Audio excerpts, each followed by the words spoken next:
My name is David Schofield. I'm a combat veteran of the Vietnam War.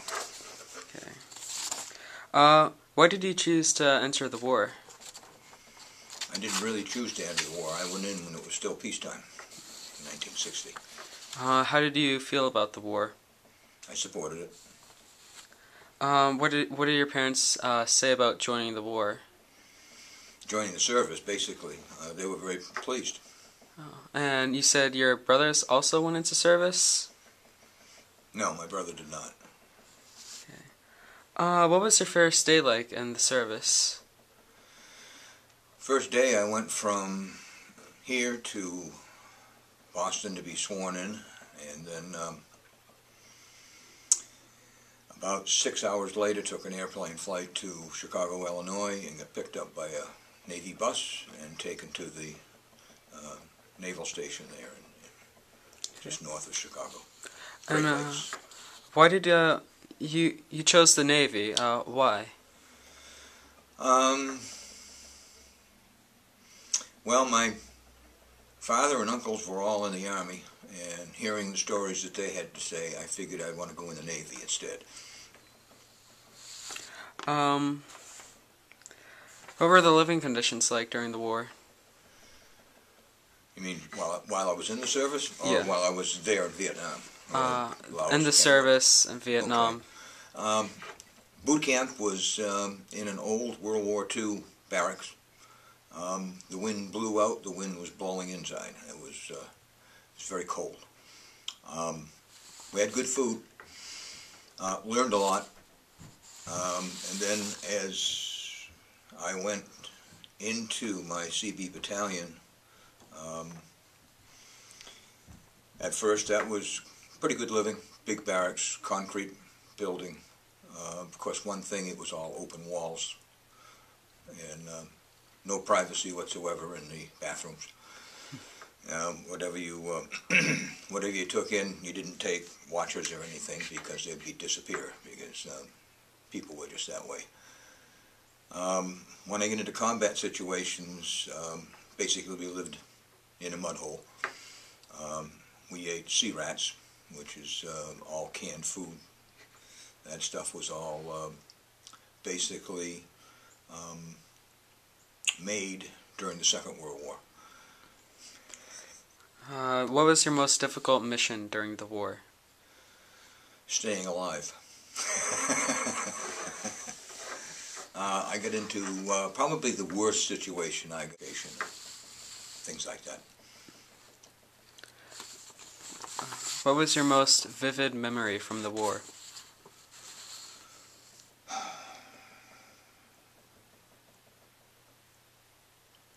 Probably the Brinks BOQ bombing, which was on Christmas Eve, 1964. I was on duty in the next town to Saigon, which is Cholon, which is the Chinese side of Saigon, if you want to call it. That the elevator was not working, and this was a officers' barracks, and there was a mess hall up on the top floor. And this building was built by Madame New, and it was one of the more modern buildings, thank goodness. The building was built with reinforcing, or rebar. Otherwise, when the blast went up, it would have taken the whole side of the building down. I fixed the elevator, came down, and it was a wire cage door. And as I closed the door, the wall beside me started coming at me. On that side of the building, between there and the Armed Forces radio station, was parking area. And they had drove in a Citroen, which is a French car, full of C4, which is a highly explosive composite, and detonated it. And the blast went up 4 stories and went down 30 feet. And I didn't realize at the time one of the people that were there was killed in the blast, worked in our office, and he was a CIA agent. We didn't know that at the time. And we worked there just about 90 hours straight. We had to brace up the building so it wouldn't collapse and help clean up the mess that was there. And right after that was done, we were just about ready to leave when Bob Hope and his whole entourage showed up and put a show on just for us. There was 14 of us that worked that 90 hours straight, no sleep. And that, to me, was the best thing. I met all the actors and all the singers and all that. It was a great ending to a sad thing. What was it like in Vietnam? Hot, humid. When you first get there, it is so hot you perspire constantly. You can take a towel and wipe your arms off to dry off, and 5 minutes later you're going to do it again because that's how hot it is. It would range anywhere from 90 degrees to 130 degrees depending where you were. Rain, typical tropical, jungles.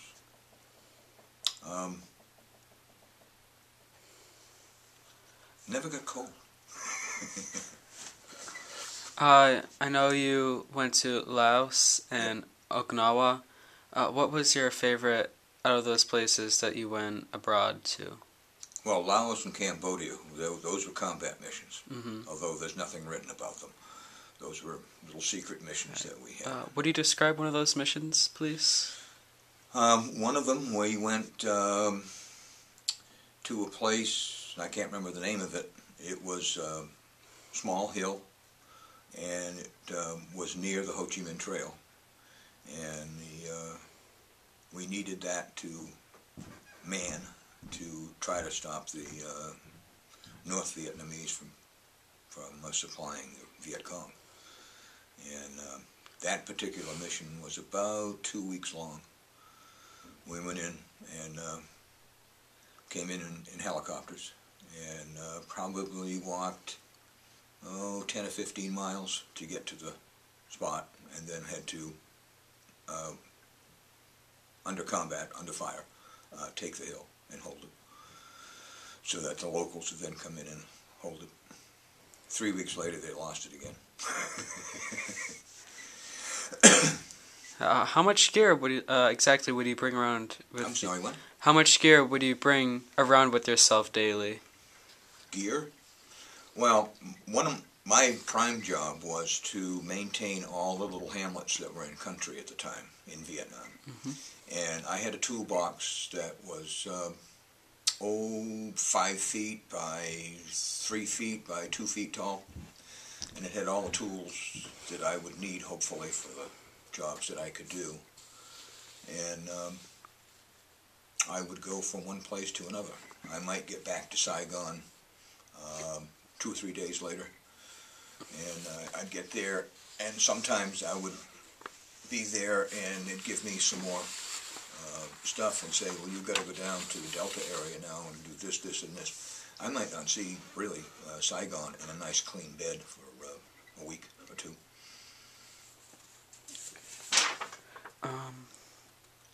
How did you spend your free time during the service?